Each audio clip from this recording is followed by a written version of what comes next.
Good morning, everybody. Nice to see you again. I'm very pleased today to have Ashling Bourke with us from Dublin University, who is going to give the next presentation in this seminar. And Ashling, maybe the best is that I let you present yourself, introduce yourself, so you can tell us everything we need to know about you for this seminar today. Thank you very much once again for being with us this morning. That's no problem. Thanks for inviting me. So my name is Ashling Bourke. I'm a researcher and academic in a university in Dublin in Ireland. I'm a psychology, my psychology is my background. I lecture mainly to students who do multidisciplinary programs. So most of our students are human development students who study human development in terms of psychological, sociological, and philosophy lenses. So a lot of my work has kind of tended to take that more broadly multidisciplinary perspective. And I'm situated in an institute of education. So a lot of my work has kind of an education focus, given that where I work. And in the last few years, I've started to think about climate change and its impacts generally on people, but more specifically on children and adolescents. So today I'm going to present a couple of papers a couple of projects that we're working on in terms of how young people think about climate change and predominantly around emotions of climate change. And that's something that kind of transpired in our research when we're looking at how young people, and when I talk about adolescents, I'm talking about the wide range of adolescents. So from 10 to 24 type of age group. So thinking about young people and teenagers really. And one of the kind of striking piece, I suppose, in terms of the types of research that we're doing is when we're looking at how young people perceive climate change emotions, and the impact of climate change on young people's mental health is one of the key kind of findings that's emerging for us. I'm going to talk about a few different studies that we've done, but predominantly focusing on the impact of climate change in terms of mental health, climate change emotions, and climate change attitudes, which has that very clear kind of overlap with emotions. So I'm going to present a few slides and then we'll have maybe a discussion. I don't know, Pascal, if you want to moderate that, and then I'll talk about studies. And I'd really like to hear, so all the research that I'm going to present has been done in Ireland. So I'd really like to hear your perspectives in terms of how you think the findings might apply or might be different within your particular context in France. Yeah, maybe I can just add a few words of context, because when we first talked, I also contacted you because you're working with young people as co-researchers. You have this approach, which I find very interesting. I find also very interesting that you consider as adolescents this wide age range. And so it means that some of you maybe are still adolescent, according to this perspective. Some of you may still be under 24 now. Yeah. So we have adolescents in this room, and so I think it would be really interesting to have this perspective, even if you're above 24 today, that we consider ourselves as co-researchers and not as passive listeners to a presentation. And I'm sure you have some experience as well, and I could share some experience of what I'm doing with a student as co-researchers as well. So. Perfect. Yeah, that would be great. And I suppose, so one of the kind of key things in terms of our research methodologies is implementing Article 12 of the UNCRC, in that young people should be actively involved in any piece of research that we're doing. So in the studies that I present to you now, we have young people who are co-researchers. So we hire them for typically like 1 day, 2 days a week. They help us analyze our data. And then we have on the project that I present now an advisory board. So that will be made up of young people, and we would go to them going, how meaningful is this? Are these the right types of questions we should be asking? And then when we get the data, they help us then analyze it, because we don't want to be coming in with a very, I suppose, an academic lens, and also a very kind of, a lens that's centered on our own lived experience and what we expect to come from young people. We want it to be very much developed from the ground up. So that's the type of approach, but I can talk more about the methodology when I talk about the particular studies. So I should be sharing my screen now, is that? Yeah, we can great. see. Okay, great. So I'm going to predominantly talk to you about, so I use kind of interchange, like Pascal said, that the term young people and adolescents. So one of the studies that we've done was predominantly on young people 18 to 24, 25.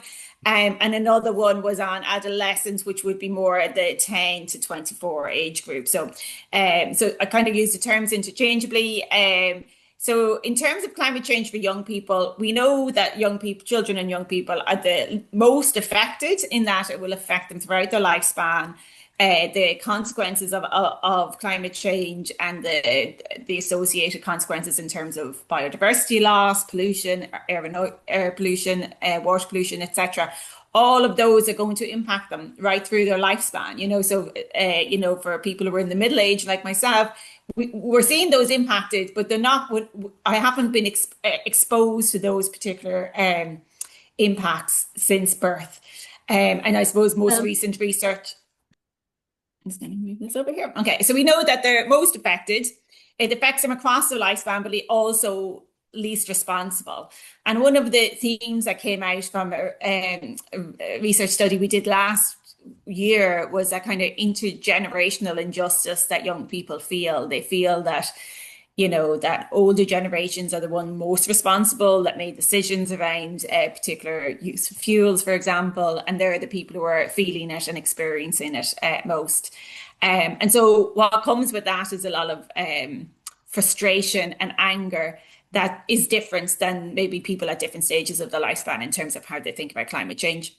So they carry that burden across the lifespan. And also we know that, young people are obviously differentially impacted across geographical regions, across demographic groups. And so what we know in terms of a lot of the research is, for example, girls are more affected. People who are living in particularly vulnerable regions for extreme weather events are more affected.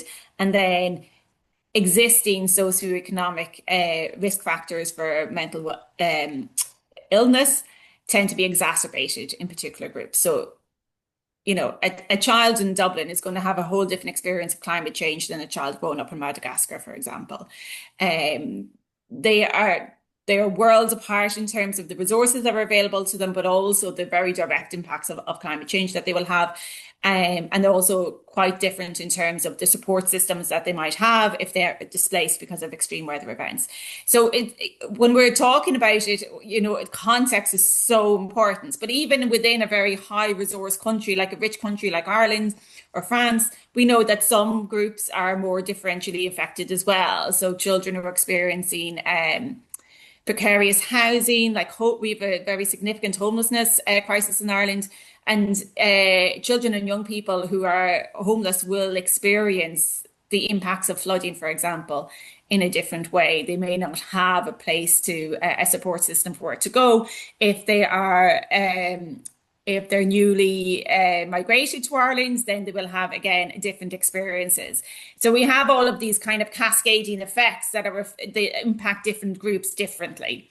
And then we have, children who live on coastal regions. The fear and anxiety that they may associate with where they live will be differentially impacted, right? So it's very contextually dependent.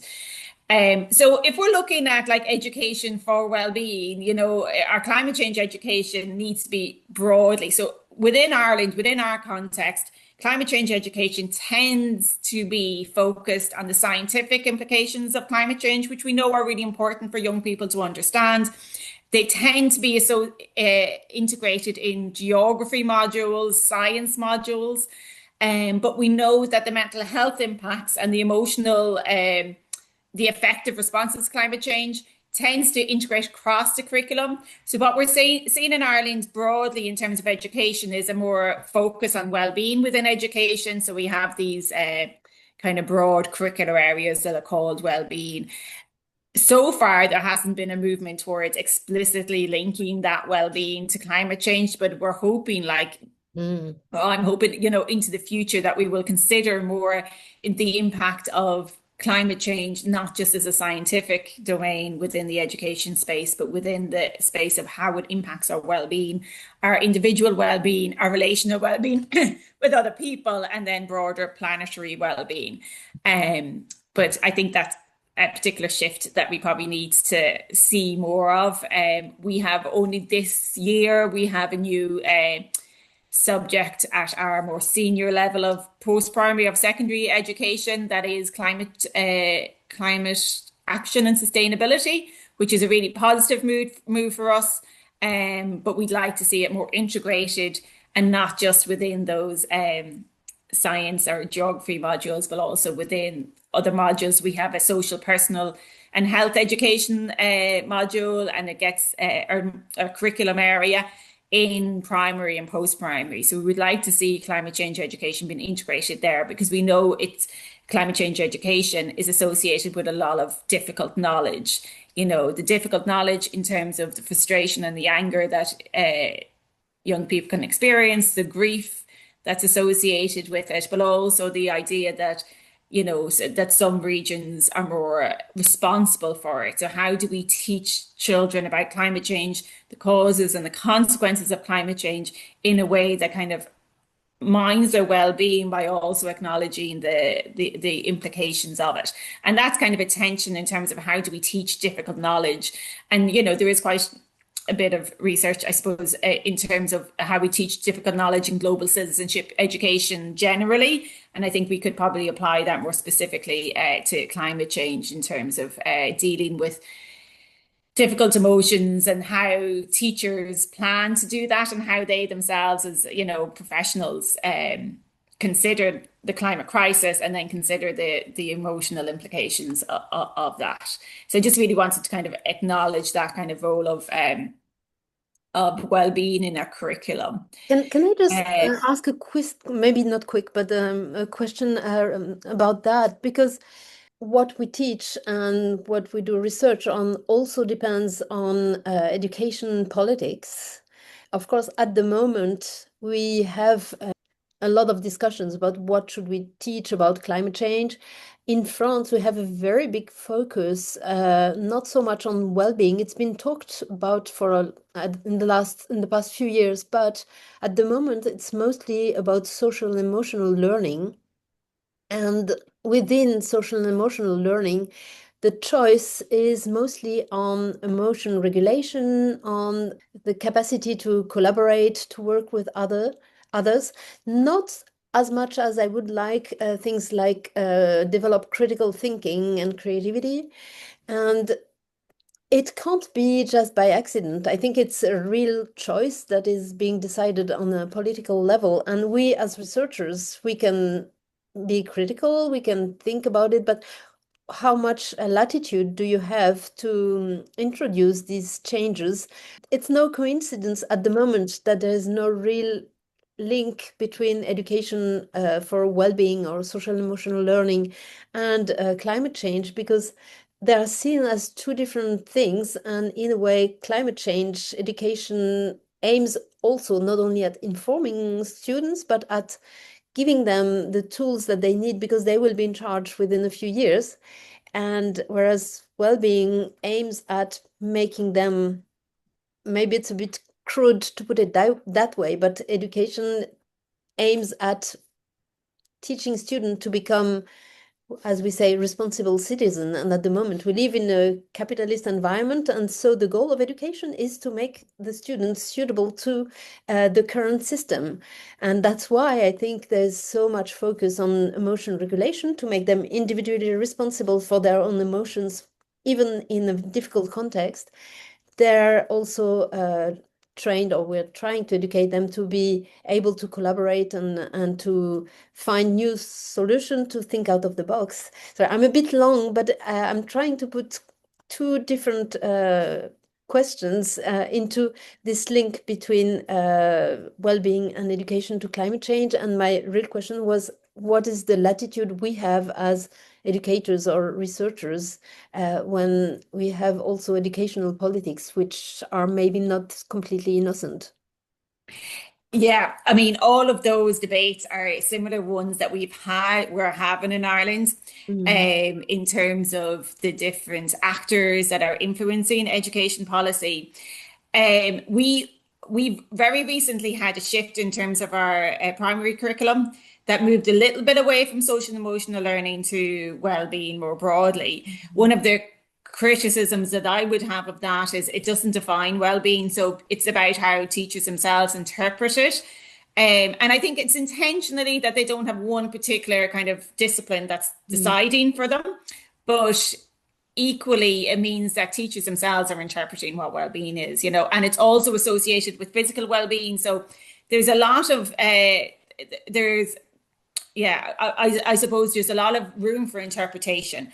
We also have had at the same time education for sustainable development should be implemented across our teacher education programs, which is a positive move. But again, it often it depends on who's the teacher and then who's the teacher educator.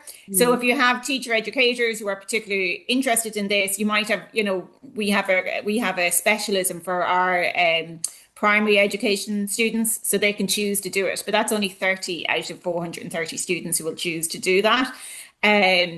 So yeah, I mean, I don't know what the answer is other than to keep writing, trying to impact policy, trying to get a seat at the table in terms of, because everyone, I think, not everyone has good intentions, but a lot of people have good intentions in terms of education and they want their particular area. So it's really about fighting for more space for it. But it's so true. It's like the political elements of it means that it impedes the kind of political elements that you can bring into the classroom, because teachers don't feel confident, they don't feel comfortable in addressing particular issues in the classroom. There's a huge fear around parents, how they interpret it, what they want taught. We just had some colleagues of ours just had a report launched yesterday around teachers' well-being and how it's impacted by parent partnerships. Like all of the things that are happening in a wider political context are happening within the microcosms of classrooms as well. I do think it's a lot about the individuals within institutions, writing and trying to get that space at the table and talking about these particular issues. But you need collaborations and you need people to kind of support you in terms of doing that. Yeah. And the research is saying that it's young people are very, the emotions that they associate with climate change, their socio-political emotions, they're very much aware of the capitalist consumerist society and how that's driving climate change. So there's that frustration then with very traditional systems, and education is quite a traditional system. It's very hard to shift in terms of that. Yeah. So I don't know if I have an answer, Pascal, but I empathize with very similar kind of debates that we're having here. And I suppose in terms of, moving on to climate change and mental health, we know that, again, like I said, children and young people are exposed from throughout their lifespan and even from conception onwards. So even prenatally, before a child is born, they're exposed to pollution risks that are associated with risk for mental illnesses later in life. So that risk is from conception onwards.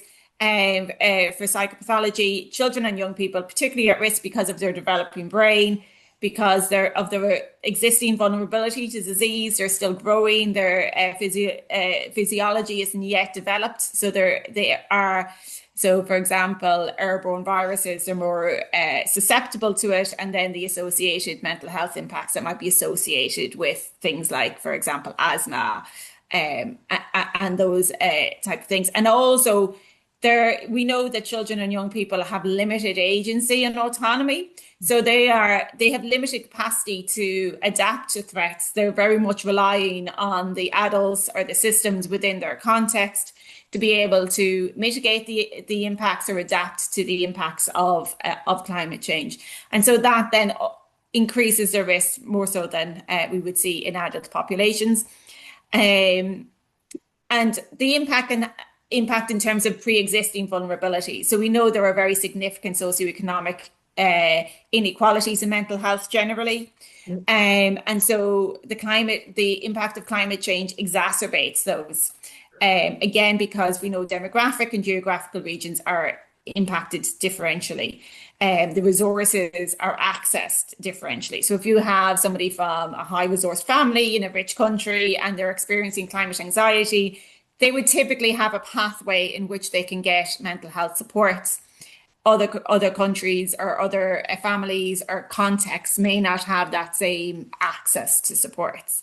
So it exacerbates what might already be vulnerabilities to mental health impacts, and then it intensifies it. So things that climate change will bring through extreme weather events, for example, like heat waves, those mental health impacts will increase. So if somebody already at risk, the experience of a heat wave, the experience of migration because of flooding, for example, the food insecurity that will come as associated with that will intensify those. And again, we can see across countries that would be quite differently experienced.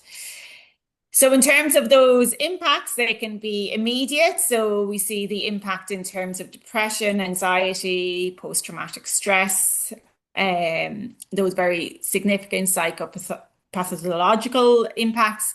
And then associated with it, and often with extreme weather events, are behavioural and social and emotional difficulties that children and young people will experience as a consequence of often maybe leaving their home, their material goods being impacted, disruptions to school, disruptions to social networks, all of that. And then the indirect impacts. So we know for children and young people, who experience risk, there are particular resilience factors that kind of mitigate against the risks generally. And close relationships to family, good community supports, they're all really important resilience factors for children who are already experiencing risk towards mental health difficulties. And so often with an extreme weather event or an impact of climate change, there is a disruption to those. We might have a child migrating away from the immediate family, or migrating away from the extended family or the community supports that are there. If we think about children in refugee camps who are migrating because of the impact of climate change and conflict in their area, or the impact of climate change in terms of access to food and food security, they're put in a particular situation that we know leads to increased risk because they're away from sometimes they're displaced away from family, but even if they have immediate family with them, they're displaced, they're moving away from schools, community groups that are often kind of a protective structure around children. We know children don't exist in isolation, and we have all of these systems that protect children. So when the migration or the family stress or the displacement disrupts all of those very supportive systems around a child and a family. And then we know it can have the psychological impacts in terms of the poor physical health that will go with climate change. So if we look at something like asthma, we see increased rates of it, and the associated with stress, anxiety of children and young people who are experiencing those type of physical health impacts. And then broadly, and probably, particularly for resource-rich countries, is the existential threat that the ecological crisis brings to children and young people, and also the vicarious experience of extreme weather events. So even young people who aren't experiencing it themselves, seeing other children and young people or people in general being impacted by extreme weather events. We know as humans we're empathic beings, so that vicarious experience can have a significant impact as well. And we do want that empathy, but also a support for that empathy in terms of risks. So I'll just talk about climate anxiety. We might take a break then to have a chat about some of this kind of pre-existing or the existing research. But one of the kind of more prevalent or more commonly discussed mental health impact for children and young people is climate anxiety, or what some people would call eco-distress, eco-paralysis, eco-anxiety, solastalgia, that kind of anxiety and grief that comes with the disruption or the destruction of our natural environment. And within this context, we kind of differentiate between mental illness and mental health. So if we're looking at something like the WHO kind of perspectives on it, we know that some people will have what we would clinically be diagnosed with a mental health, with a mental illness. So things like anxiety disorder, depressive disorder. So there are actual disorders that are clinically diagnosed. And then on the other side of that would be, increased anxiety, but wouldn't necessarily meet a criteria. So looking at things like mental health, we'll be looking at ways we can support people to feel well, not just to alleviate the mental illness, but to feel well, that kind of idea of well-being rather than psychopathology. So we're kind of looking at it in terms of the continuum. And so climate anxiety kind of fits within that. We know some people will meet a particular criteria, but often with much of this research is for people who wouldn't meet a clinical criteria for anxiety, but they have a lot of these anxious thoughts, that climate concern and worry that go with it. Often it's not differentiated, and there's a huge variability in terms of how researchers define climate anxiety or eco-anxiety, or the terms that they use. Some researchers will talk about it in terms of that kind of biomedical mental health or mental illness kind of perspective. So looking at things like obsessive thinking, depressive disorders, and the possibility of increasing mental illness. Others will talk about it in terms of concern for the environment, worry, and some talk about it as being motivational, and some, motivational to action, that we can do something when we're concerned. The difficulty is within that context is that lack of differentiation. We do want people to be concerned about climate change, to do something about it, but we don't want them to be, or we don't want ourselves or anyone to be as concerned that it's a mental illness. So like, where do we draw the line there? And often, like I said, in the research, it's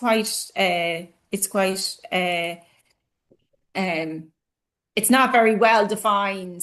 People use quite different definitions of that. So some papers will specifically talk about symptoms of anxiety, like panic attacks, insomnia, that would be used for clinical diagnosis. And others would talk about concern, but often when we're talking about climate change attitudes, we would talk about concern and worry as something that we want people to be concerned and worried about.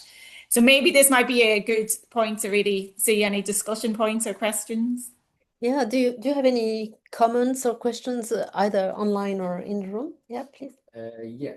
So I would like You have to speak very loud because maybe I can film me. So you talked about ecology as perceived by group age. So I would like to understand more, how do you define adolescent, for example, as a group age? Because I think you talked about it before before you arrived, I think. Okay. Yeah, because I heard that you said both biological and social definition of it. So, and how is it specific? How ecological is specifically impact? How a generation is specifically impacted by the ecological change, and why is it important to study it on a group age? Yeah. So I suppose in terms of adolescence, we kind of talked about that we're using that WHO definition from 10 to 14 as adolescence.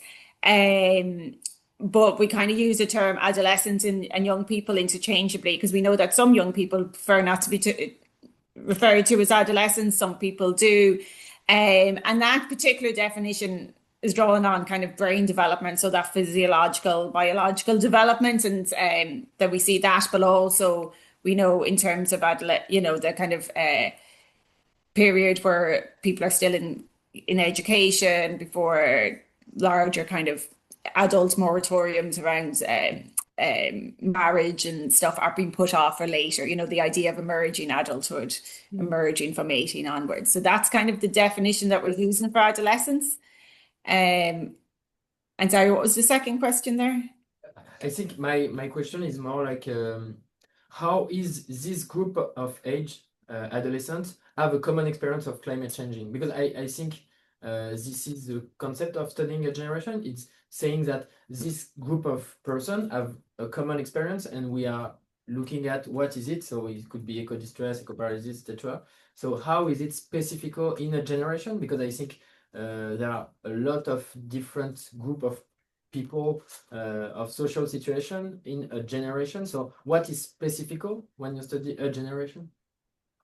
Yeah, it's a really good point. So basically, there's very little comparative to older or not adult populations. There's less research on adolescence and young adulthood. So we're looking at that because there's less of it, but that's not to say that they're all in the same group. So we know that different groups will experience it differently, and all those contexts will influence on it.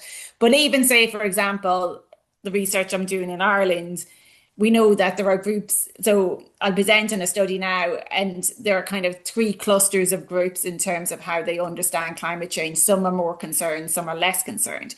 As a large demographic group, young people tend to be more concerned about climate change than older people. And that's fairly consistently found across large studies, that young people tend to be more concerned. We know from that research in terms of, or we know from that lifespan exposure, that they're going to be disproportionately impacted. And then one of the studies that I'll present now is that young people are quite angry at that intergenerational kind of impact of climate change on their lives, and the causes of it being, they're less proportionately responsible for the crisis. Yeah. But your point in terms they're not all the same group, yeah, it's very much so. But I mean, that's the nature of research. And it kind of comes down to research methodologies as well. What I'm going to present to you is mainly qualitative. So it's a small group of young people. They're obviously quite different in terms of, people in general have different perceptions of climate change. So we can only make generalizations based on the samples that we have. Yeah, what you just said about being angry is very important, I think, because when I saw these words, eco-distress, eco-paralysis, nostalgia, I was wondering if you also had in Ireland something that in French it's called eco-colère. Somebody suggested this word, so it's like eco-angriness. And I'm always disturbed to see the climate-related anxiety being described in the same terms as other types of anxiety, like social anxiety, or things that may be related to individual experiences and that can be worked on. If you have social anxiety, you can work on it by gradually exposing yourself more and more to challenging situations. If you have, I don't know, phobia of crossing a bridge, the same, or lift elevators or whatever, you have this therapy approach that is validated and that is appropriate for this type of situation, because indeed you have a problem with elevators or bridges or whatever, and you can work on it and then get better. But with climate anxiety, it's not something that is inside of us, and we're rightly anxious. I mean, we have very good reasons to be anxious, and so it can't be treated in the same way. So, okay, you'll just do a little bit of meditation and you'll feel better. No, we won't feel better because nothing will happen in the outside world. So I think it's really important that we make a very strong differentiation between climate, whatever we call it. I don't like to call it anxiety, and other types of anxiety which are curable. I mean, I would treatable with usual tools we have in psychology. Yeah, and associated with that is we're kind of pathologizing a very adequate, a very real, honest response to the climate crisis. It's like you're saying there's something wrong with you because you're seeing this very real crisis that we're experiencing, and that we will continue to experience. And yeah, I mean, all of those arguments I very much agree with. And so with the emotions as well, like in terms of those, they're very real emotions. They're very adequate. It's a natural way to respond to it. I suppose at the same time, though, we do want young people to be able to cope with it, you know. And so one of the things that we know in terms of generally for well-being is that self-determination, the sense of control and autonomy. But we as individuals have very little of that because of those wider societal structures that are causing climate change. And you know, the frustration, if we look at the recent COP, for example, in terms of, you know, lack of movement and lack of acknowledgement of very significant industries that are causing and naming those. So it's a very natural response, you know, and that's why it's really important that we don't pathologize it, that we don't think about mental illness, which is typically something that impairs our, you know, our ability to live our lives. But this is going to impact our lives throughout our lives, you know.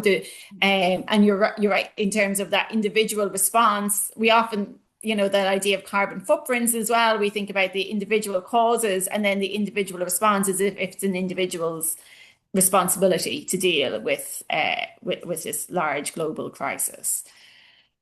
Okay. Thank you, Ashling. Any other comment or questions?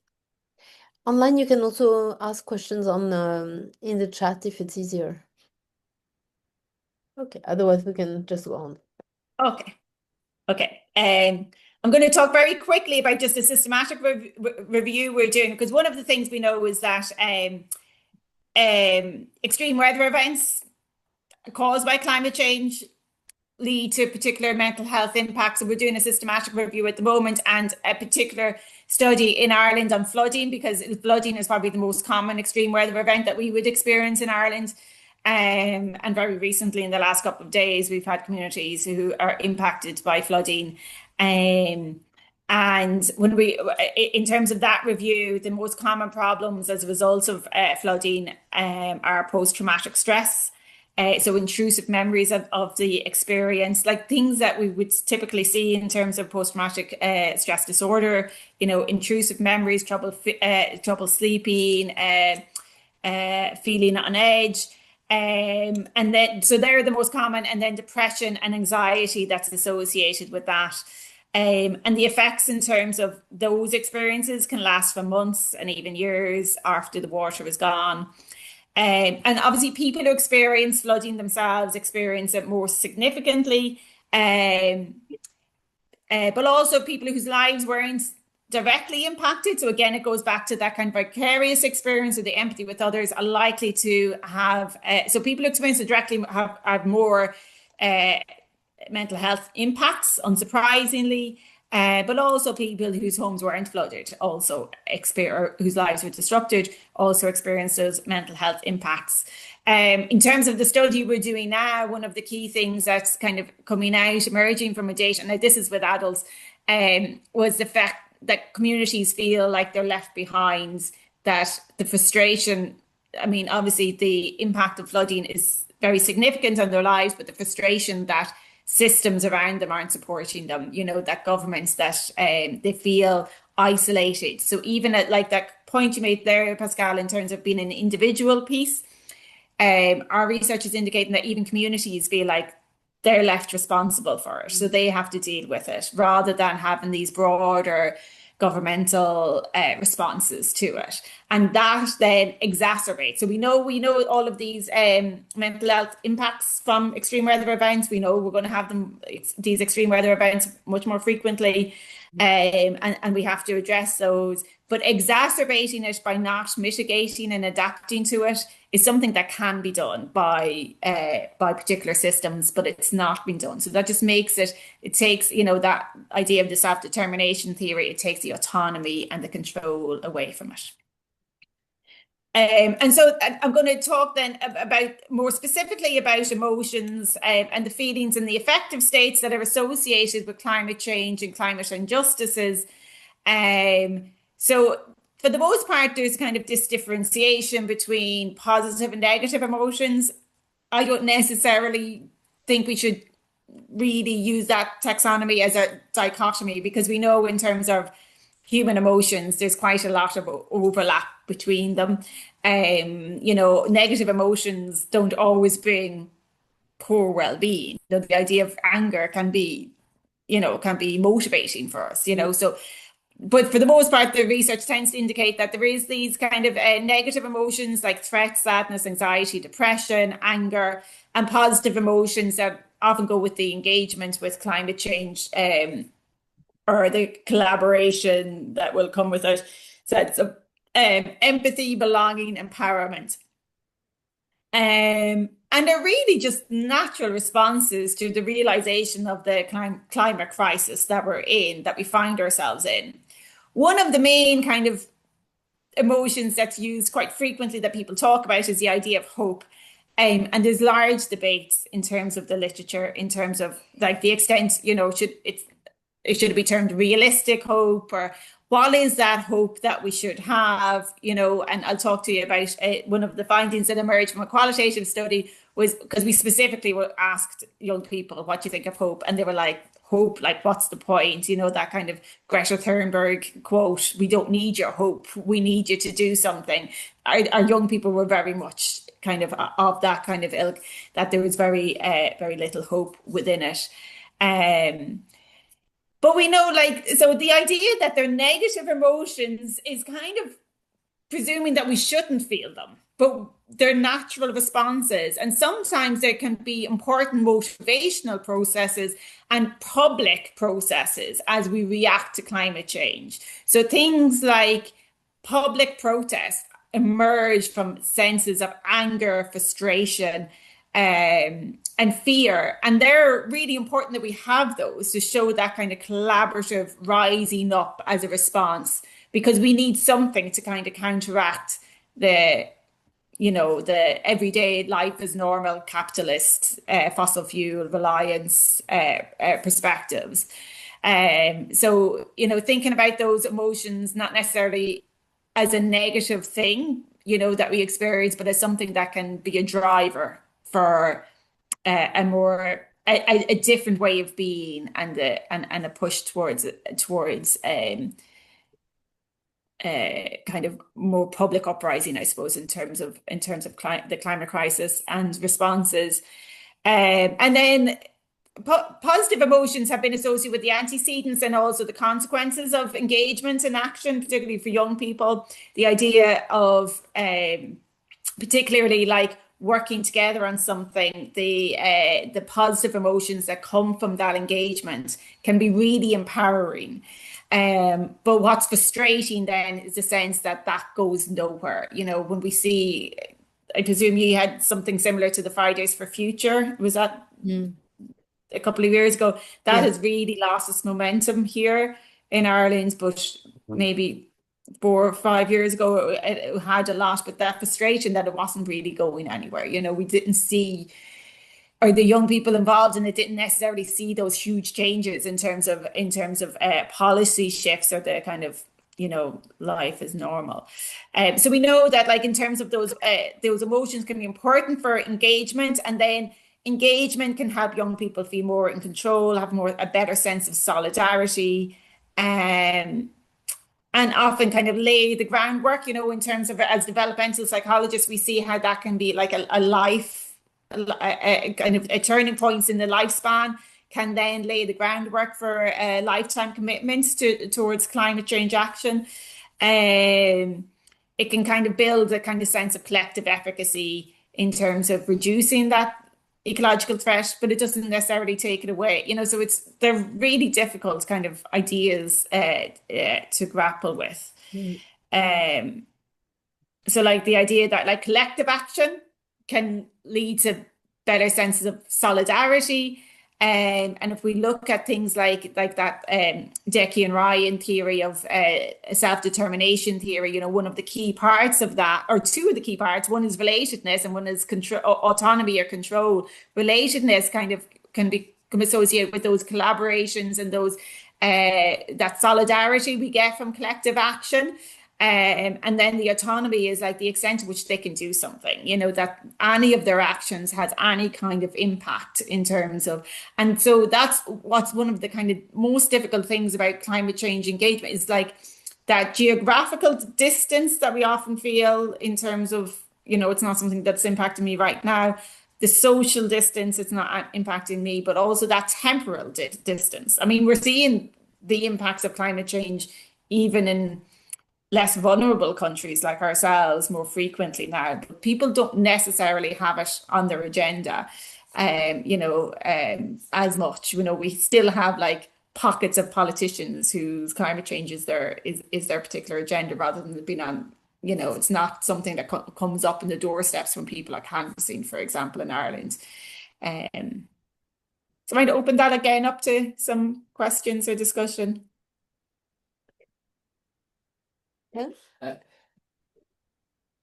Yeah. Once again, I would ask how, like, for adolescents is different to be cured by being an agent. I would say a lot of adolescents have a greater agency power than adults, depending on their social situations. So how is the adolescent situation is specific in terms of being able to act to kind of cure the anxiety? I suppose if we're thinking about young under 18s, they can't vote. Like that's one of the greatest powers we have in terms of a democracy is voting for parties. Like under 18s can't do that. There's lots of ways that their autonomy is impeded, not being of adult age, because we know we have particular systems that protect children and young people, which is important because of their age, but sometimes they impede it. And research does tell us that if we look at, like, for example, children's rights, children's rights to protection and provision tend to be protected way above participation rights. Like we have different kind of pockets of participation of young people in political systems, but they're very much pockets. They're not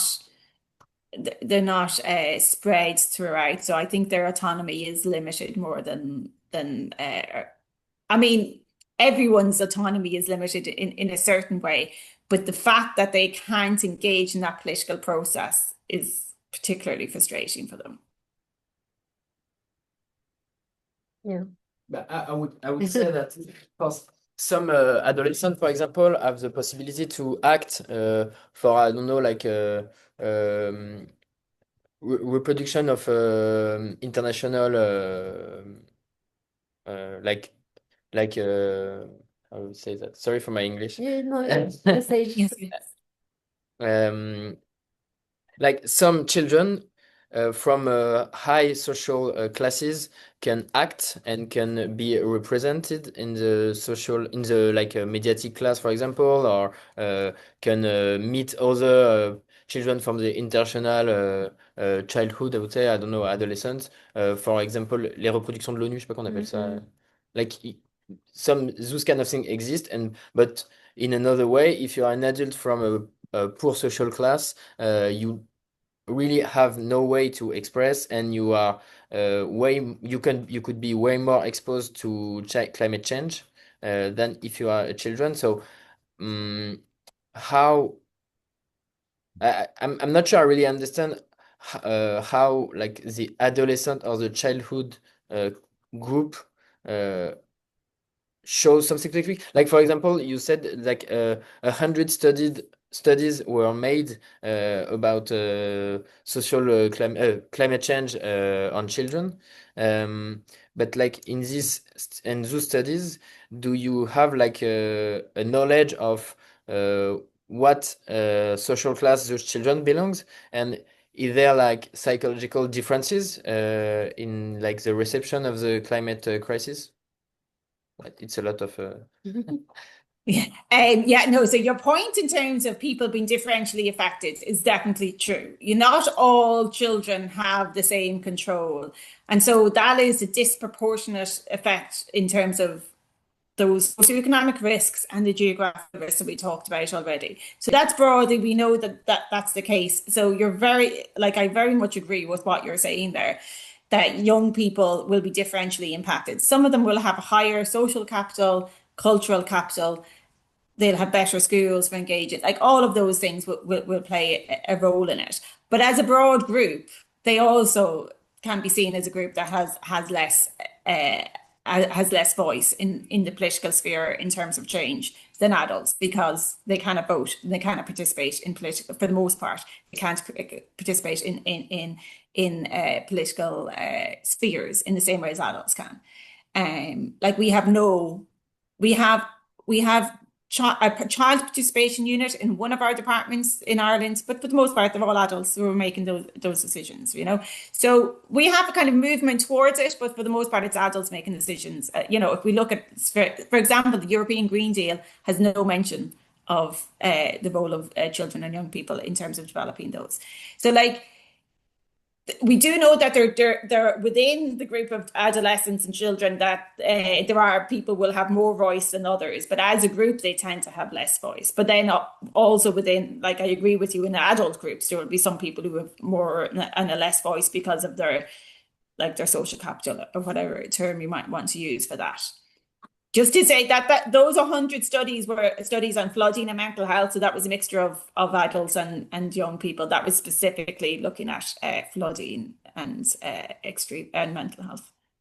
And I think your question generally can be asked about anything and everything, because your question, if I understand correctly, is to what extent can the result be generalized, and no result can be general, especially with qualitative research, but we can't embrace everything and anything at the same time. So by definition, any research will be like putting a light on a specific space, and you can ask the question you've asked about anything. I mean, any topic, even outside human sciences. If you study one specific molecule for treatment, you can ask exactly the same question.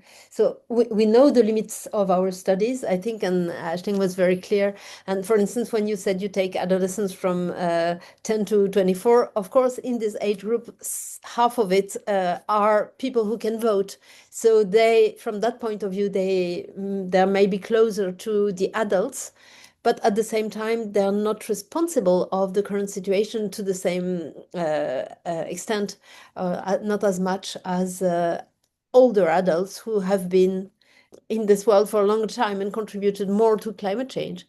But again, among all these adults and older adults, not everybody has contributed to climate change. There are countries who have very, very low contribution to that. So, of course, if we try to say something quite general, we're going to have limitations.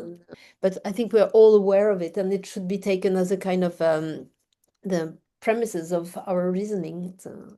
But then I would ask another question, that would be, why the generation point of view? Because I totally agree with the generalization. As long as you study a social group, you have to like isolate. Yeah, but I think Ashling has said several times that this age group is often not is often understudied and has their voice not very heard. So I don't know if you expect another answer if this is not satisfactory. So. Ashling, you were asking if we're going to have a break. Do you want to have a 5 minutes break? Yeah, welcome back. Great. Okay. Okay, so I might start then talking about the two particular studies. These are qualitative studies. And I suppose also to the point that was made earlier, like I'm a developmental psychologist. So for the most part, I'm interested in how different stages of the lifespan interact with different kind of social issues. So other people would have very different kind of approaches to understanding in understanding this. Now, I didn't get my slideshow.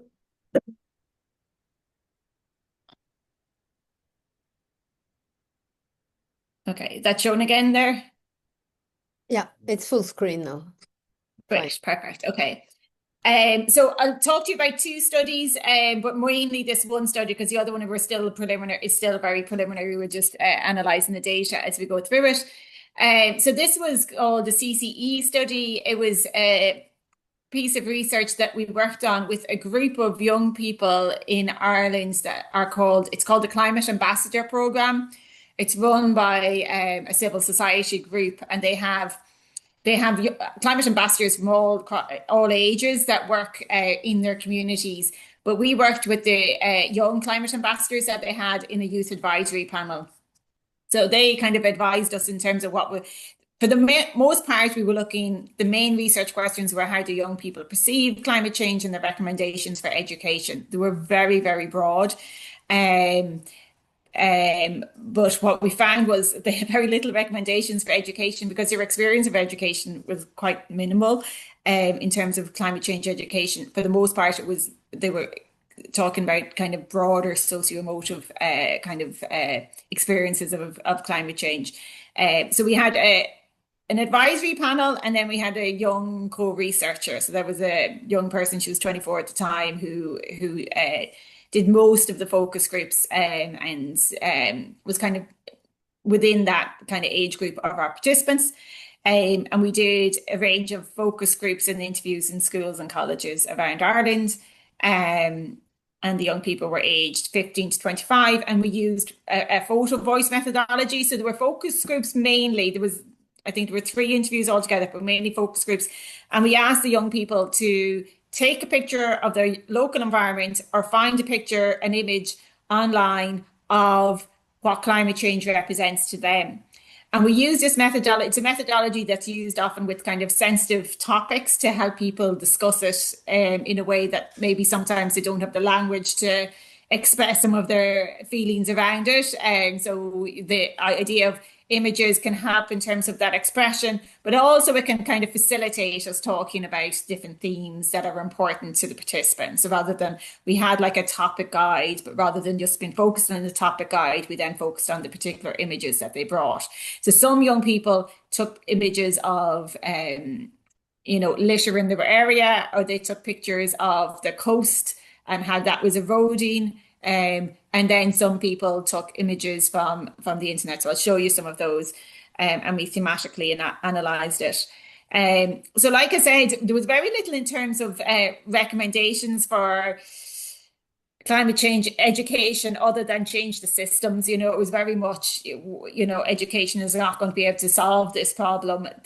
I suppose within the context of the young people, they had very, very little explicit climate change education. They would have had pockets maybe in science or geography, but some of them didn't even recollect if they had those. So it's a very particular type of approach. So most of the findings are around how they perceive it and the kind of emotive responses. So like I said, the affective and the socio-political context were the main kind of emerging themes that we found. So in terms of the young people, for the most part, a lot of the themes emerged around or centered around worry and fear, what was called the uncanny valley of climate change, the idea of like, this is happening now and we don't know, that uncertainty. And we know for human development how important certainty is for our kind of being. And so the uncertainty that goes with climate change was quite an unsettling psychological response, not knowing, but also experiencing it. So some people talked about, this is something we talked about in primary school, and now we see it really happening. And they talked about social media and how they see the real impact of climate change. Say, there was wildfires, I think, in the States, and there was flooding in Spain around the time when data was being collected. So there were very real extreme weather events that were happening globally. And they talked about experiencing the reality of climate change in their lives now, and it being less that temporal distance between it. They talked about that unsettling feeling of Irish climate and how it was different, the lack of very cold weather, increased amount of extreme weather events, storms, for example. But there was a very significant kind of fear and dread of this is actually happening, a reflection on the biodiversity loss they experience or they feel is a consequence of climate change. So they talked about, like, you look around and there's no butterflies. Where are all the butterflies was one of the key kind of was an important kind of quote that was used in one of the focus groups, and the discussion tend to center around that. And for participants, it was like an embodied response. It wasn't something that so some of the focus groups, for example, we ask, do you think about climate change much? And they would say no. But then when they started to discuss, you know that they have this kind of embodied feeling of climate change, that dread that goes with it. So as the discussion emerged, you got this sense of their fear and their worry around it. And so an embodied response was, one of the quotes was, and then and now and again, I'll just kind of step outside and it's very warm and I have this little pit in my stomach reminder, oh yeah, that's happening and that's going to be a problem. And so it was kind of a fear and also a sense of like, what can we do about it? Another key piece was anger and frustration, very much frustrated at being not responsible for climate change as individuals, as young people, and being angry at kind of capitalism and particular ways of being. You can see, sorry, I should have discussed the images from that emerged from the worry and fear was that doomsday clock. And then this AI generated image after Hurricane Milton, that somebody had said sponsored by Exxon, that frustration towards fossil fuel industries in terms of their role in climate change, but their lack of taking responsibility or any kind of response to it. And then there was like the idea of capitalistic greed, and also they identified specific individuals who were extremely wealthy, extremely powerful, and their frustration that no matter what they do, like they talked about recycling or using bamboo straws or whatever they might do, that it's so frustrating that nothing that I do will be comparative to the impacts that very wealthy people or very wealthy industries have on the climate. They talked about kind of people within their own lives, so like proximal reference, so like their friends not being caring as much as them, their family not caring as much as them, to broader kind of distal references, so like corporations, societal systems. They talked about lack of public transport in Ireland, for example, and saying, well, I'd like to be able to take active transport, but I can't because I live in the country and, that there's no public transport infrastructure. So while I'd like to make decisions, I can't. They talked about lack of vegetarian options in their school canteens, all things that impeded them in terms of taking climate action that as adults we're probably better able to do. We would choose vegetarian restaurants, for example. If we and everyone is limited in terms of their travel choices, I guess, in terms of where they live, but young people felt it more so. And there was a sense of kind of a blame game. So we did, and there was quite a difference. And this kind of goes back to the disproportionately affected and disproportionate response, because some of the studies we did in urban areas were quite different to the focus groups we did in rural areas. So we did a couple of focus groups in rural areas, which had a high farming background, so children coming from farming families. And there was a real anger there in terms of their family livelihoods being blamed for climate change. And they talked about how their family livelihood is impacted by climate change, so cows not being able to brought out to pasture because of the wet weather. But then all the discourse was blaming the agricultural sector or the farming sector for climate change. So as young people, they really felt that blame on them and their parents for the occupations that they have, but also that kind of sense of like the connection that the farmers have to nature and their role as kind of keepers of the land as well. They thought that was disregarded because they were blamed for all of the I suppose Ireland's kind of carbon outputs. And then, like I mentioned a few times, is that intergenerational anger. So there was like blames on individuals, very rich individuals, blames on sectors, or a sense of frustration that sectors were being blamed for it. And also the sense of that intergenerational anger. Like, I've grown up in the context of the climate crisis. I have not made decisions around fossil fuels, for example, or types of transport or what's available to me. And they kind of talked about, like, do older people not care? And like I said, in the quantitative large scale studies, it does come out that young people care more, they're more worried, they're more concerned. And young people themselves felt that. They were like, well, I see people don't care as much, or they just become habituated to the problem. And their frustration in terms of their lack of agency and control. So they felt like no matter what I do, it's not going to have an impact. I can't make the choices that some people can make in terms of more pro-environmental behavior. And then linked with that was a sense of powerlessness and helplessness, the frustration of the lack of systemic responses to climate change, the frustration of like not seeing any changes, things becoming worse. And there was one of the themes that emerged was that kind of differences between a global and a local level. For the most part, what they talked about were small changes they do in their lives. So like, you know, rewearing clothes, using wearing secondhand clothes, that emerged a lot for the young people. But then the frustration that at a global level, fast fashion is growing, so proliferating so quickly. So there was a quote there: no matter how many bamboo forks and knives I use, no matter if I shut off my electricity or take 5-minute showers, what's going to happen there? It's not like it's going to make a change when someone's going on their 5th private jet trip to Santorini.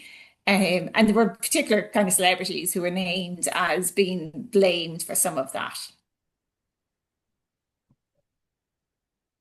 And then there was a real sadness and empathy that went with a lot of it was around the biodiversity loss.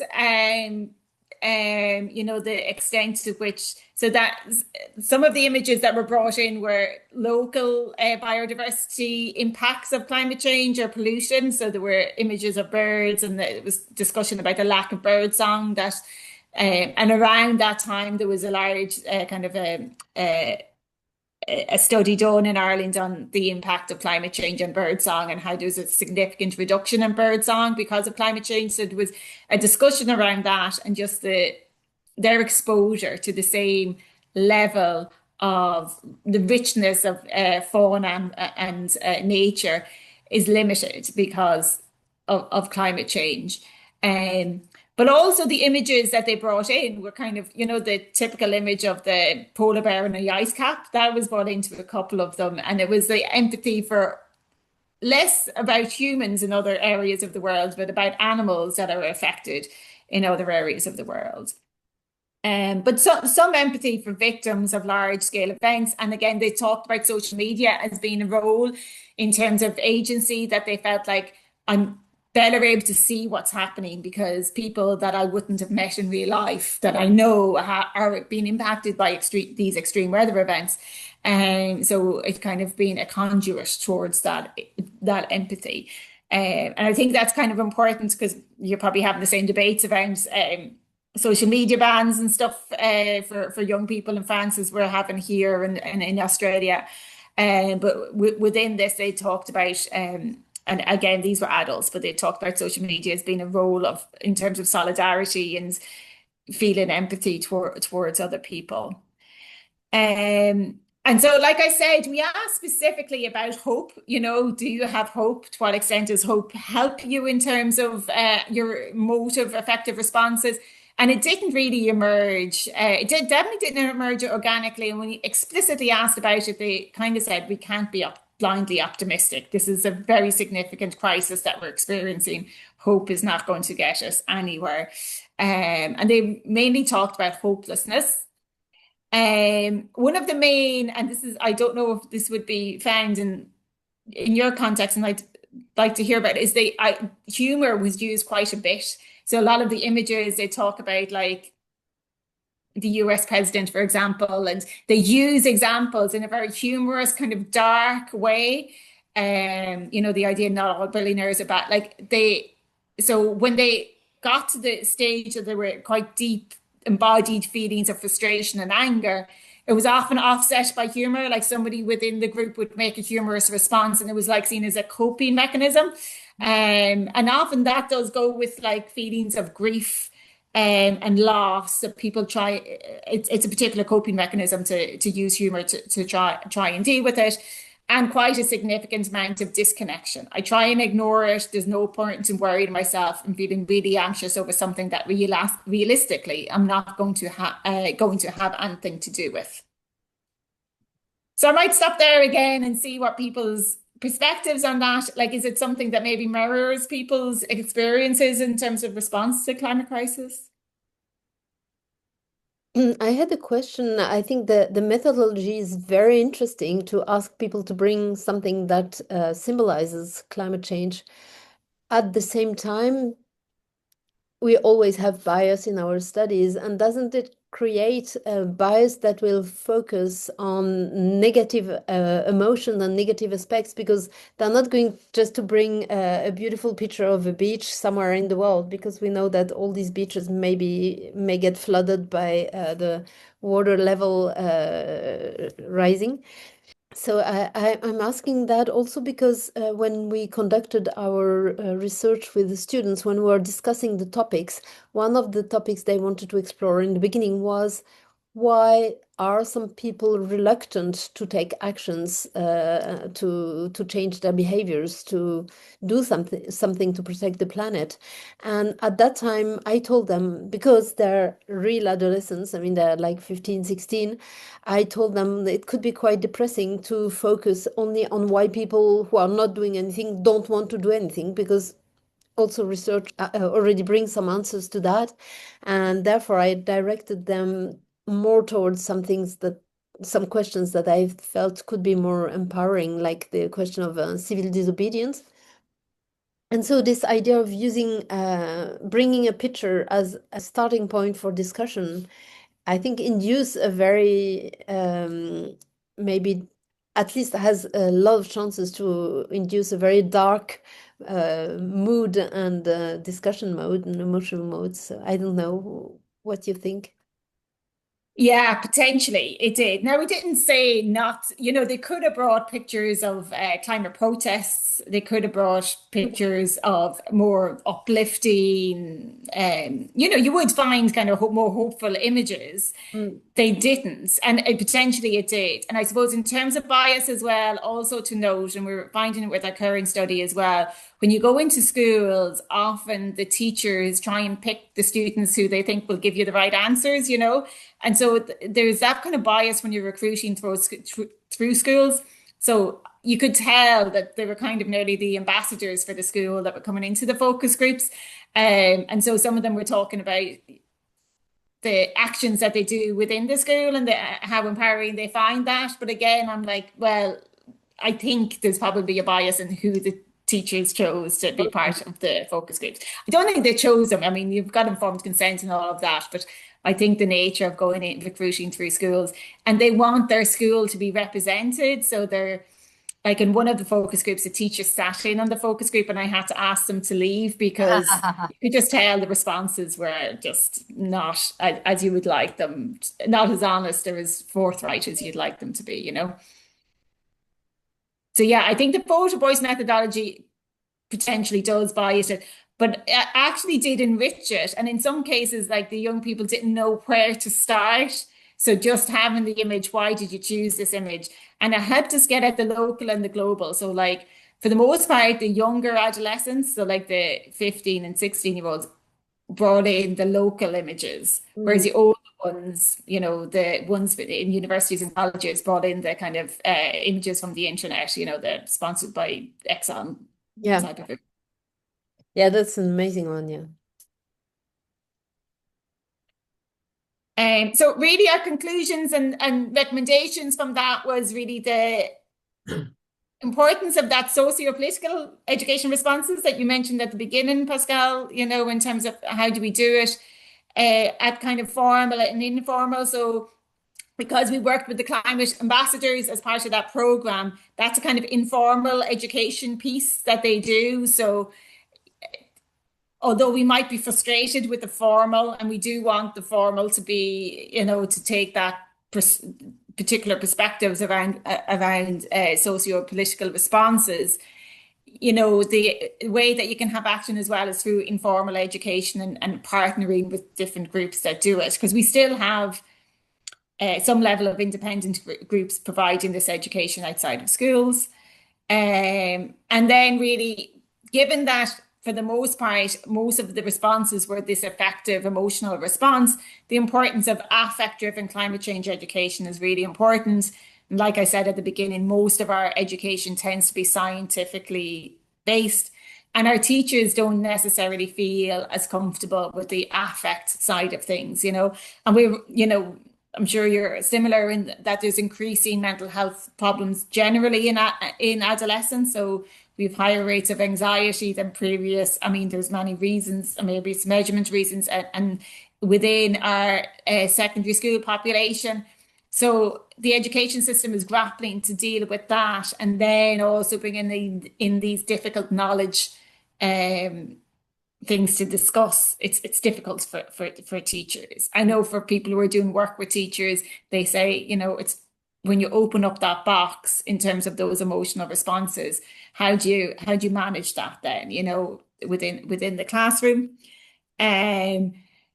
And key within this is that intersectoral response, in terms of that, like I do some work with our Department of Climate in Ireland, but very infrequently do they mention education. Whereas, because I'm in a faculty of education, I feel like education is such a key way to address some of these issues. But there is that kind of lack of intersectoral kind of responses between our mental health responses, our educational responses, and our broadly climate adaptation and mitigation responses. And then we found that the youth involvement was a really good way of doing it. If I had done this study with just colleagues, I wouldn't have found the same results as having that youth group and having the co-researcher there. One of the focus groups I facilitated myself, and I could tell that the responses were very different to the ones that the younger researcher elicited from them, because she was more at that stage of life, very interested in climate change. So she facilitated the focus groups in a very different way than I would do. Can you remind us the age of the students? I mean, they were 15 to 24. For the most part, they were 15 to 80. Yeah. Most of them were in schools. Okay. I think there was probably, I can't remember exactly, but I think maybe 7 or 8 were in the older age group, but most of them were when we went into schools, yeah. How many people were there in each group? It depended. So we did it, I think it was 3 interviews, and then it depended. Some of them only had like 3 or 4, and then others, I can't remember exactly, but others might have had 7 or 8. Yeah, because it can be difficult to speak when you're in a big group with 7, 8 people, depending on how easy it is for you to speak in public or. Yeah. And some of them were groups of people who knew each other, so we were looking for participants. They said, oh, I'll get a few of my friends to go in. And so it was a different nature of the dynamic than others. But just in terms of recruiting for focus groups, it was so challenging to get focus groups. Yeah, just to get people who were available and then say, can you come at this time? And other people aren't available at this time. It was way easier to recruit. That's why we had the 3 or 4 interviews at the end, because it was just not possible to schedule it. And that's just a practical kind of element of it. Yeah, you could not go to the schools themselves to organize the focus group, could you? No, I did. In some schools we did, but then some we just recruited outside. Schools are very reluctant as well. There's so many requests for research. They get so many requests that they only do. So it was only schools where I knew a teacher or there was some kind of connection so in the schools it was fine, but doing any focus groups outside of schools or in colleges was the more challenging bit, to get groups of people together and to bring them. We were doing them all in person because of that photo voice. We weren't able to do any Zoom. It just wouldn't have elicited the same kind of responses, No, it does get more and more difficult, not only with focus groups, but also when we do surveys, for instance, to get answers, because people just keep on seeing all these, say solicitation in English? I don't know. I mean, they're asked to participate in various surveys on everything and anything. And so you get tired of it, and people say, oh, it won't take more than 10 minutes. And in the end, it's never true. So Exactly. Yeah, it's very difficult. And we're recruiting now for the next study I'll talk about, but what we're trying to do there is kind of give something back. So we go into the schools and do workshops, or we offer placements in the college for the young people who take part, or if we're trying to get like a key person, like a student in each school, and then they can come and do a placement with us. And they're typically young people who are really interested in climate change, you know. very nice. But it is very, very difficult. And another piece of research we did, and this was mainly with adults, we did a systematic review of climate change attitudes. And so that was across the line. So we were looking at children, young people, adults, but most of the research on climate change attitudes are with adults. Very, very little with children, and very, very little in terms of longitudinally how they might change across the different age groups. But climate change attitudes are really important because we know that climate change is unequivocally driven by humans. So it's really critical that we kind of understand those internal processes in terms of how we think about climate change. It's important for support for policy, so we know more positive attitudes. And it's really strange to talk about positive attitudes towards climate change because we don't want to have positive attitudes, but a positive attitude towards engagement or mitigation, or the need for policies, are key for adopting climate change policies. And we know that there's quite a considerable gap. So even when people are motivated towards climate change, concerned about it, think we should do something about it, there's still that gap between that attitude and behavior. So when we're looking at climate change attitudes, kind of maybe 10, 15 years ago, more people looked at belief, whether we believe in climate change or not. For the most part, most people do. Well, in European studies, there's a significant high level of belief, although that is vulnerable to erosion again in terms of greater, particular actors who are spreading mis and disinformation around climate change. But when we're looking at attitudes, we're looking at not necessarily denial, but more skepticism. Oh, so maybe climate change is happening, but it's not as big as problem as other people are saying, or it's not wholly caused by humans. There's some natural variability. Those type of more skeptical responses, rather than saying climate change is outright not happening. And so like the attributions of the causes of climate change and the skepticism about the impacts that it will have on it. In terms, we reviewed, I can't remember the exact, I think it was about 700 studies in the end, through a systematic review of European samples of climate change. So we have high levels of belief. But still, there's large minorities who don't understand the human causes of climate change.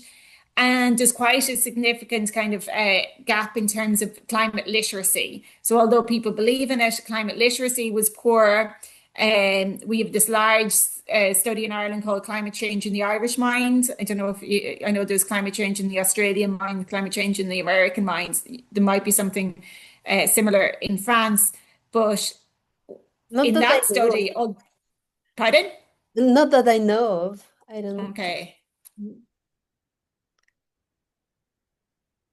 It's run by our Environmental Protection Agency. It's a governmental piece, and it's influenced. So it's run by the government, and it's taken the. So I just actually have to run for 1 second, Pascal. I'm really sorry. Sorry? I just need to run for 1 second. Yeah, sure.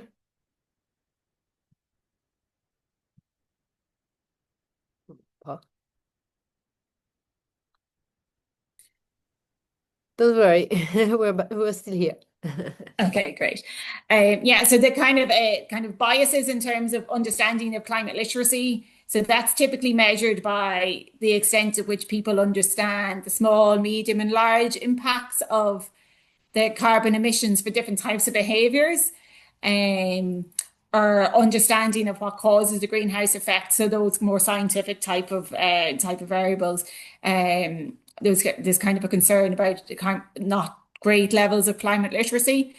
But across a load of studies and samples, younger people tend to be less skeptical. Women tend to be more concerned. There's kind of what people talk about white male conservative effect, you know, so conservatives tend to be provide less support for policy. Women tend to provide more support for policy, and then white males tend to have a greater likelihood of skepticism, or less likely to accept policy.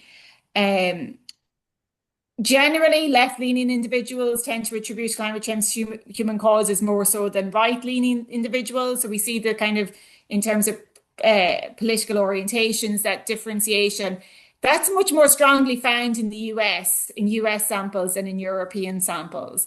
That kind of polarization in terms of climate change beliefs, climate change skepticism, and acceptance of climate change policies.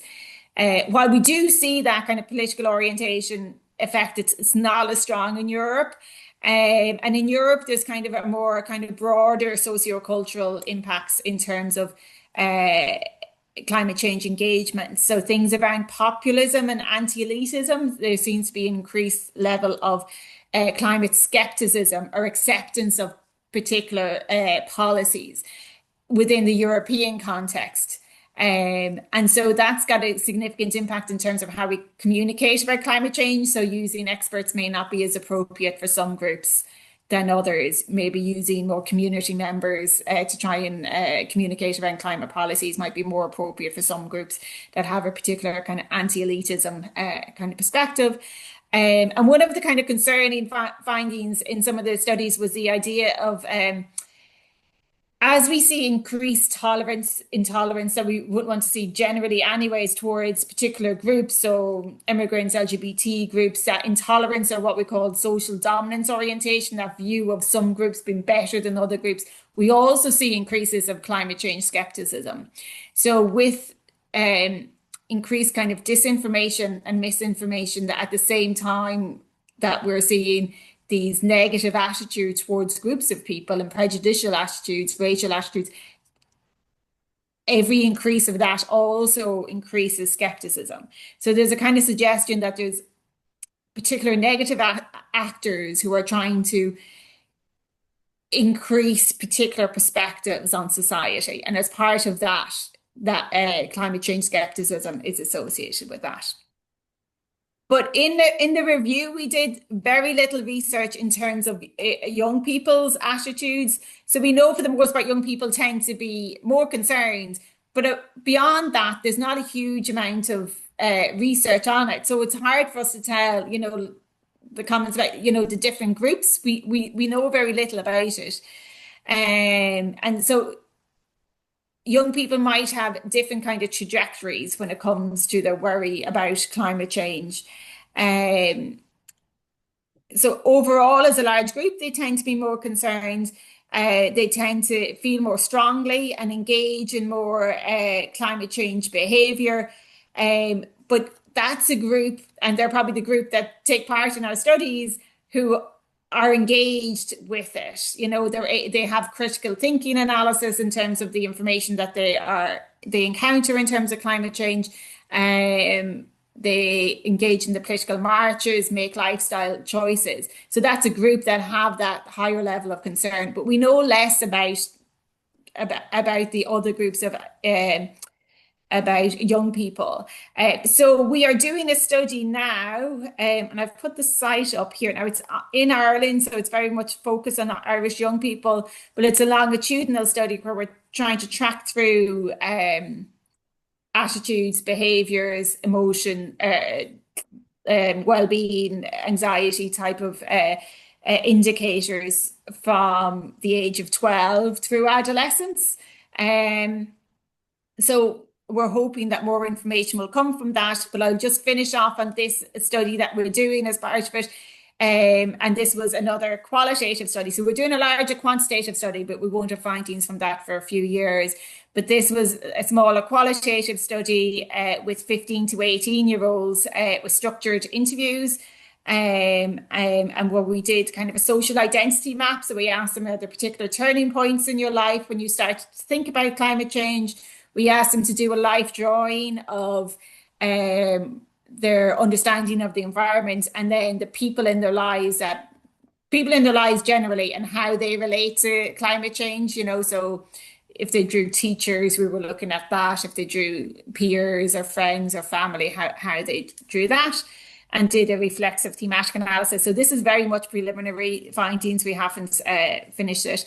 But again, we're working with a youth participative methodology. So we have a larger youth advisory group for this, and it's they go from age 12 up to 18. And then we've two co-researchers who are working on it as well, and they are third level students. And what we found so far are the kind of three developmental patterns in terms of how about attitudes and emotions.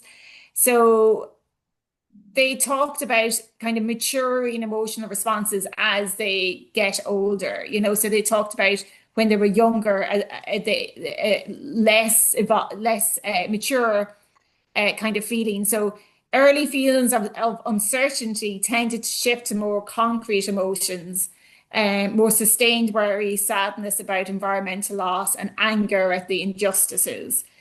So as their knowledge increased, their kind of anger at the injustices associated with climate change tended to increase.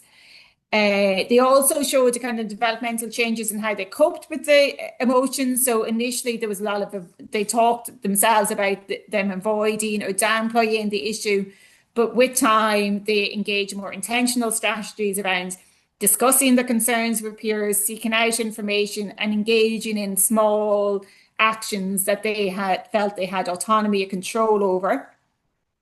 And then finally, kind of the role of the relational and cultural context in terms of shaping their emotional development and coping. So they talked about online communities, teachers, and families in helping them interpret the feelings that they were feeling in terms of climate change, the moral positions, and resulting young people in terms of think about climate change as an equity and social justice issue. So they, in some way, they needed those wider contexts of families, schools, online communities to help them process the emotions that they were thinking about, and to think about those broader issues around climate injustice and the climate justice as a broader context rather than climate change specifically.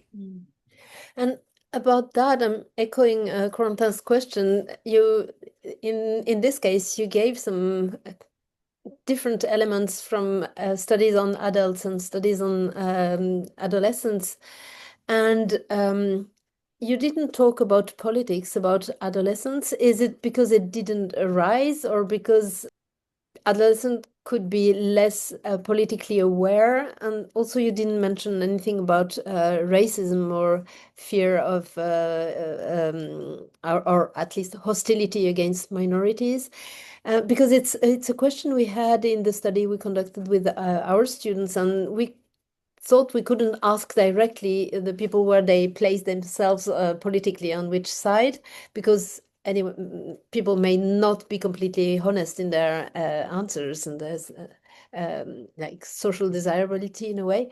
But they found some study that showed that there is maybe a link between the feeling about social justice and political views.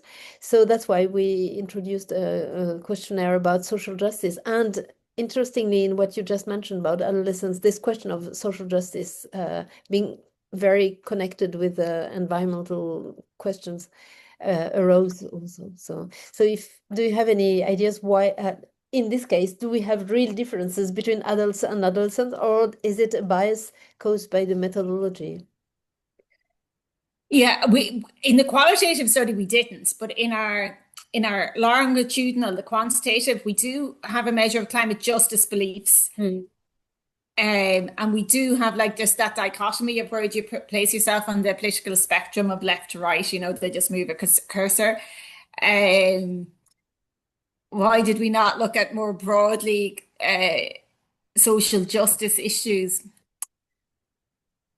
I guess we could have, it just wasn't part of our research question. It didn't emerge, but also to say within that, like the bias of the schools was very particular there, you know, so they were unlikely to be young people who were impacted by the anti-migrant racism that happens within society. They're probably aware of it, but they're not targets of it. And so that's a really significant kind of limitation. So we're hoping for the longitudinal study that we'll have larger sample, and we're particularly targeting different types of schools and, you know, informal and, you know, early school leavers, all of those things that we don't necessarily get with the qualitative. Yeah.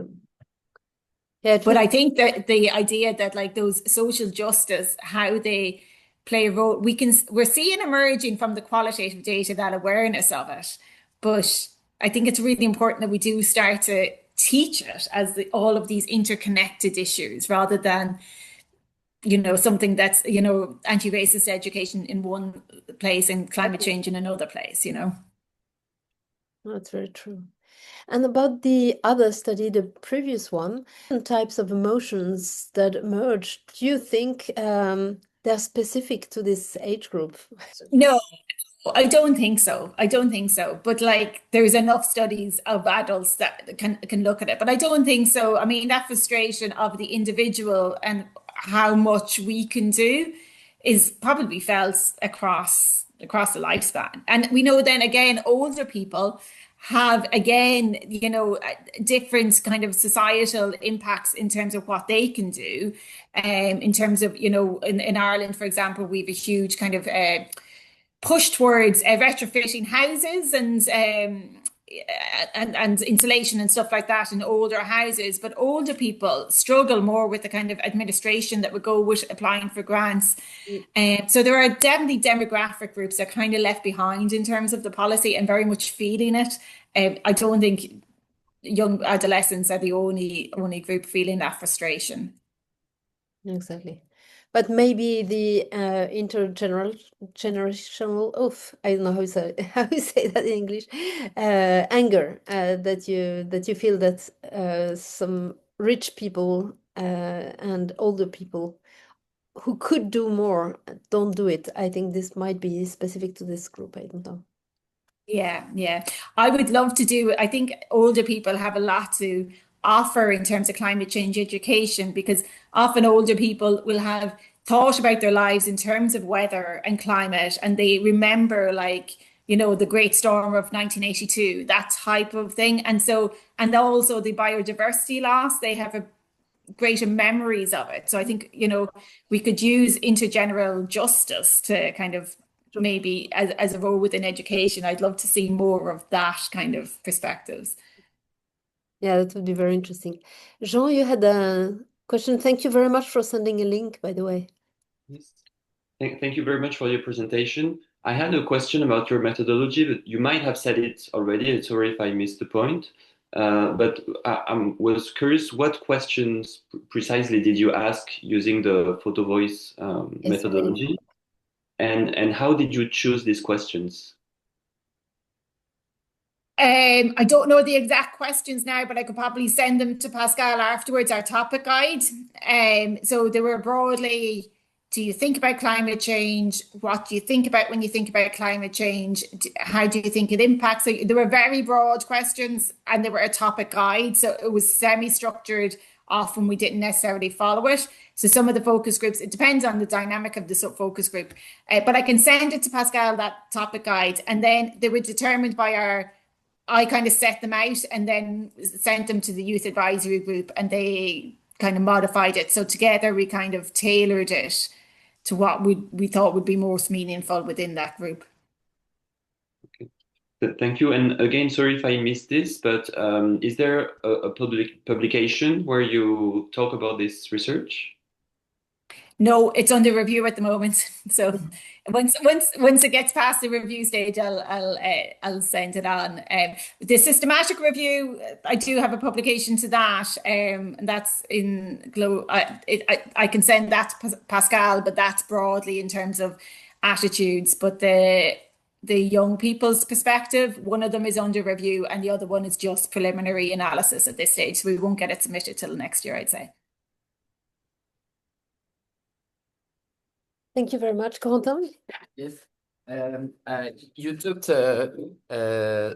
You talked about an affect-driven climate change education. So I was wondering if you have any idea of what would it be or what it would look like?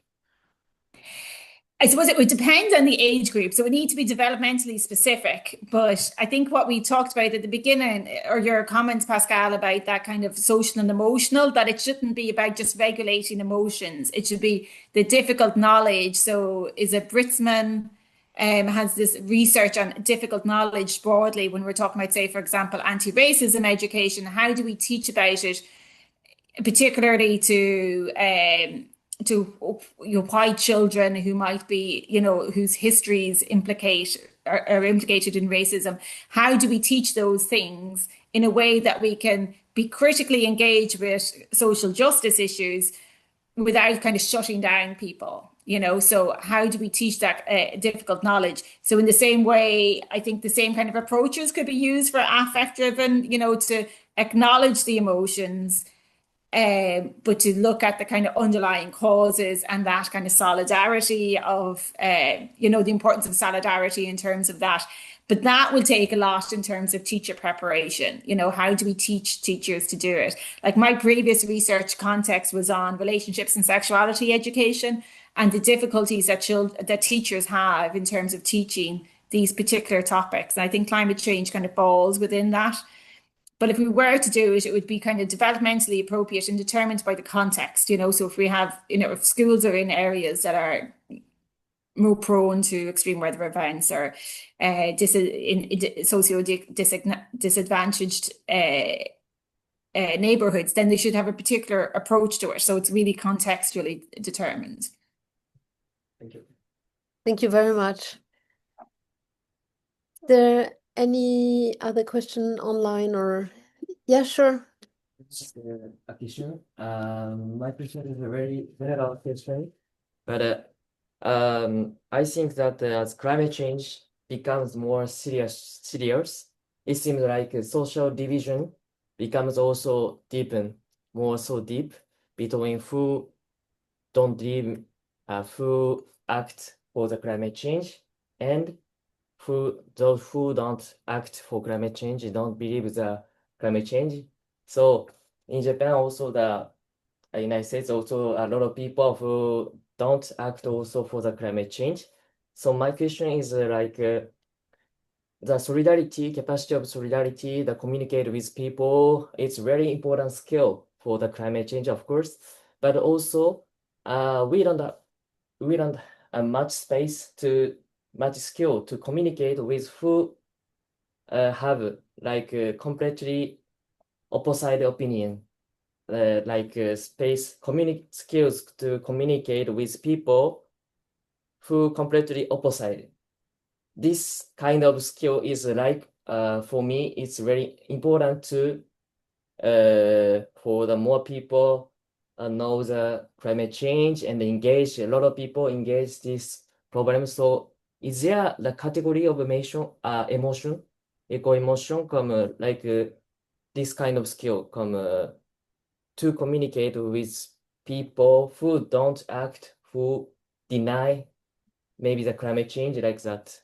So its category is really important for the past this separation of the people. So You mean space for debate? Or? debate.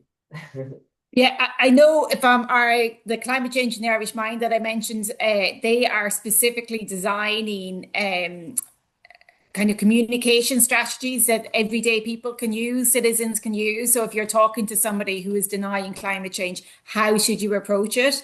That kind of to try and reduce social division.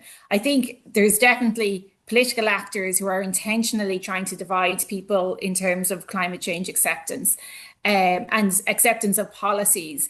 And with that goes all the anti-immigrant, anti-other bias, whatever the other might be. And so there's a really important part in terms of communications and climate communication that we're doing it accurately, but we're also not making people feel like they're left behind, because there are definitely some social groups who feel like they're left behind and, that they don't frame things in terms of climate change. So maybe framing things in terms of health or pollution, or framing things in terms of economics, or, you know, the impact in terms of, like, very recently we had, you know, debates around, should we frame things in terms of the cost to Ireland if we don't implement these policies, rather than the immediate cost, you know. So it's framing, but there are definitely different demographics and different belief systems. But it's important that we communicate appropriately. So like I said, that climate change in the Irish mind, they're trying to work out ways. They've kind of differentiated between different types of groups of people in terms of their beliefs and attitudes, and then we might communicate to them differently. But in terms of your question around the feelings and emotions, eco-emotions, probably the solidarity part is really important. You know, the idea that we're all in this, we're feeling it. And we, like, a lot of the time in the focus groups, especially for the young people, they didn't know that other people were feeling it. So it started off very quiet. What do you think about climate change? Very little. And then once people started to talk about it, you could feel the embodiment of it. And also people go, well, I didn't realize you felt that same way, you know. So there was kind of an acknowledgement of it. But I don't know what you do about that division, that social division, that I think is going to be one of the significant kind of challenges to us accepting policies. Well, at the moment, not enough, I think, but it's really something we need to think about. Well, thank you very much, Ashling. It was fascinating, and I think it's very rich to try to understand better the point of view of young people and to do it in different ways. I really hope we keep in touch. Anyway, I'll contact you about the other project. And so next week we'll have a sociologist, his name is Kjell Noordzee from Erasmus University in Rotterdam. And so if you're interested, I put the recording of the sessions on a YouTube channel, so it's always possible to access it. Thank you so much, and hope to see you soon. Thank you, everybody. Take care. Thank Bye-bye. you.